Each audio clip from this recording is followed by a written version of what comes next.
had a coaching client last year say something that was incredibly wise. When he hired me, and in other words, I took him on as a coaching client, he said, "You know, Alex, the reason that I wanted to be your client is because I want to be where you are in a few years, and I know you did not get there by accident. You designed your life." And I thought that was extremely wise and spot on, because the thing is, so many of us wake up when we're 20 or 30 or 40 or 50 and realize we don't even know why we got here or how we're here. And we know for sure that this is not where I wanted to be, where we wanted to be years and years ago. Now in this video, I want to share my personal process I use for not only scripting the direction of your life, but how I reinvented my own life and consciously created it from 26 until 30.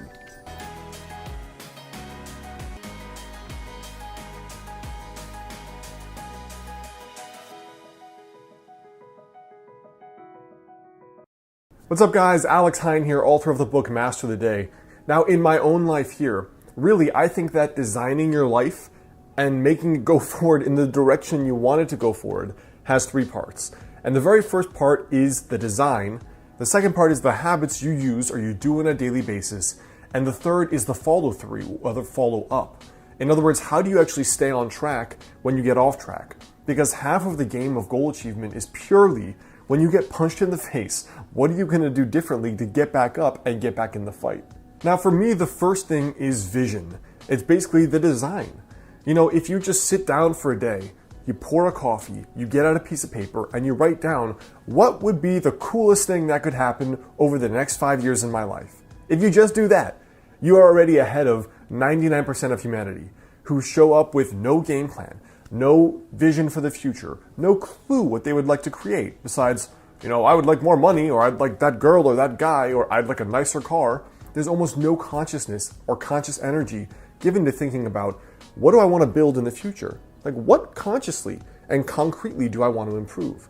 So for me, the way that I do that is, first of all, I have a journal where I'm regularly writing down updates for the kind of life that I want to build.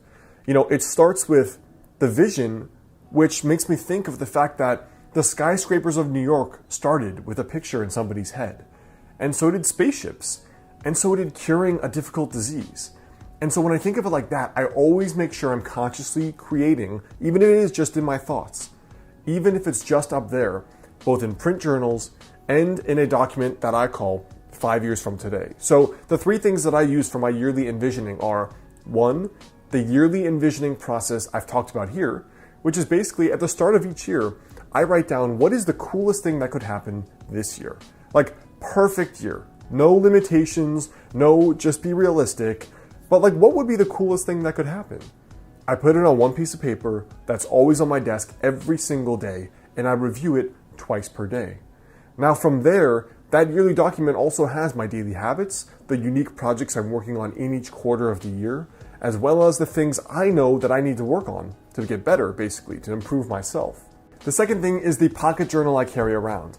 This for me is always to record things that may change about my thinking, ideas I get when I read or listen to podcasts, as well as little intuitive hunches that come up. So if I'm talking to a friend or I'm reading a book and I'm like, wow, that would be an awesome idea. For example, that's where all my books came from. Wouldn't it be cool too? ... I put it down in this little book. It's just a little 3x5 moleskin that I always carry around with me. And then day by day, I can flip through that and be like, you know what? These were those cool things I wanted to basically manifest and create in my own life. Let me just keep a note of them. The second way I do that is by doing a weekly journal page. Now the weekly journal page is just a strategy page, which I talked about in my recent video on journaling for success. And in that strategy page, it's basically, where are you, Alex? Where do you want to be? And are those habits you're doing every day sufficient enough to actually get you there? So the whole point of this journal page is reflection. You're doing this, are you still on track? If not, what has to change? And then finally, I have this little journal notebook, a digital notebook in Evernote, and it just says 5 years from today. Now, I don't really stick with that idea of 5 years from today, but the point for me is, where do I want to go? In what direction? It could be as simple as moving. Like I know I'm moving to California after I'm done with my doctorate in Portland. It could be as simple as the relationship you want to be in. For example, I'm 30. I know that I want to be married by 35, so I can have that there. I know that I want to have a private practice and a traditionally published book and 3-4 vacations per year. I put all of that down where I don't know how I'm going to make it happen yet, but it will happen for sure. I haven't quite fleshed out the process. The point is that you're putting trajectories in your brain and in your subconscious. And when you check that every once in a while, you're kind of like, oh yeah, I knew I wanted to do that, but all right, let's start thinking about how I can actually do it. And almost all of those things come true for me, especially if you regularly review that. Now, the second piece here is your habits. So the daily action steps that you're gonna actually do to make that a reality. Now, I've shared this philosophy many times. It makes up the bulk of my book, Master the Day. But the point is that you think about the goals you wanna reach, and then you have to break them down. Forget the goal, but break it down into a daily habit. So with fitness, you forget losing 30 pounds. The habit is cook every day, go to the gym 20 minutes a day. You want to write a book, you forget having written a book, you put down the habit, write 500 words a day. You want to be in an amazing relationship in 2 years, you forget that goal, you put the habit, I'm going to go out to 4 events where I might meet like-minded people. And that's your daily habit. So you bring it back to, what do I have to do today? Now, the way I track that is a combination of ways. So not only in that yearly visioning document do I put that, I also record it in Evernote. And the reason I do that is because every Thursday, I have a 30 to 45 minute mastermind call. Now, I've had a personal mastermind for over 4 years now, every single week. And it's basically started when I started my business because that was so difficult for me. But it progressed to, like, are you happy? Are you building the life you want? Is your ladder up against the right wall, as the saying goes? Because you might climb the ladder of success and realize you climbed the wrong ladder and you're not where you want to be. So it's also about conscious goal setting and being crystal clear on the path forward, making sure you're going down the right path you want to be down. So I actually have a maximum of 3 goals per year and then 3 habits per goal. For example, the goals are often much more complex than you think. Like, let's say you've only been sleeping 5 hours a night.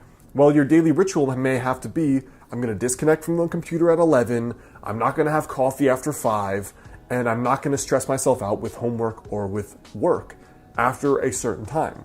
It may take a few habits. Just like doing well in school or high performing at your work may also be more than one habit. It may mean I'm going to study this study strategy every day and apply that. Or I'm going to do an extra 1 hour of work per day or self-study or something else. The way that I personally do it is just 3 habits per actual goal. And those I track in a weekly scorecard document, which is, these are the 3 things, did I do them Monday through Sunday? And then when I get to my Thursday night mastermind, we all get on the phone and I basically give a report. I did this 50% of the time, 90% of the time. This is what didn't work. This is what I have to improve. And then the third part for me about consciously designing your life and going forward is really just 2 things. It's the follow through to make sure you actually do these things. And then number 2, it's following little intuitions about when you have to pivot. So the way I keep the follow through going is every night I do a little Master the Day journal page. The journal's not out yet, but I still have a print kind of document that I use for tracking, did I do this? Where do I have to improve myself? The Thursday Mastermind, which is a 45-minute call, we use Uber Conference for free. You could do the exact same with a few of your friends or people online. My very first mastermind was totally online people I had met that were other internet entrepreneurs. Now from there, I have the Thursday Mastermind, I have the weekly strategy journal page, and I have my daily habit tracking. And besides those 3 things, all I do is carry around that little pocket Moleskine journal I told you about, because then I feel like if something doesn't feel right at all, like you're off track, you don't like this job, you're dating someone and you realize something's not right, I write down the intuitions because I can't always consciously articulate the next move. Sometimes it's easy, I want to move to California. Other times it's not. Do I stay in this relationship? Is this business still what really excites me? Am I proud of all the work I've created? Those are things that may be better governed by your intuition and better understood. So I just keep a log of all the little intuitive impressions, and then I systematically explore them more, and then I take time to just go through them and see what's behind them and unpack them. So I hope that helps you guys. That's a little bit about my process for consciously scripting your life, which has been my whole shtick for a while.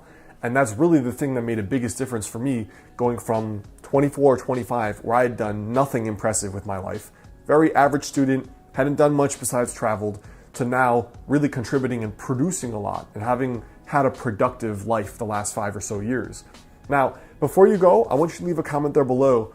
Let me know for you, if you could consciously script your life, what would be the first thing you think is important? Hey guys, well, one of the things that goes along with being in sage mode, like I talk about here, is being calm and being sage. Now, the Biomat is a pad you can put on your bed or on the floor, which uses technology that was actually discovered by NASA to help you reduce stress and fatigue. Now, it produces negative ions, which are considered nature's energizer. And these negative ions you can find in abundance in places like forests and mountains, waterfalls, and oceans. Now, the Biomat in particular is comprised of 3 parts that helps you have that stress relief and that fatigue relief. Now, the Biomat can also help with pain relief and circulation. It is FDA cleared, and one of the cool things is that it profoundly affects both the nervous system while also promoting deep relaxation. So it kind of has this dual energizing and relaxing effect. Also, the people at the Biomat store recommend and encourage you to call for personalized customer service and advice. It's kind of unique among companies now that basically don't want to deal with you, so that is worth investigating as well. And like some customers have said, it's really restorative. So a direct quote from one person was that it's the world's greatest power nap. Check out the Biomat link here on the screen or in the description box there below if you'd like to find out more information on it.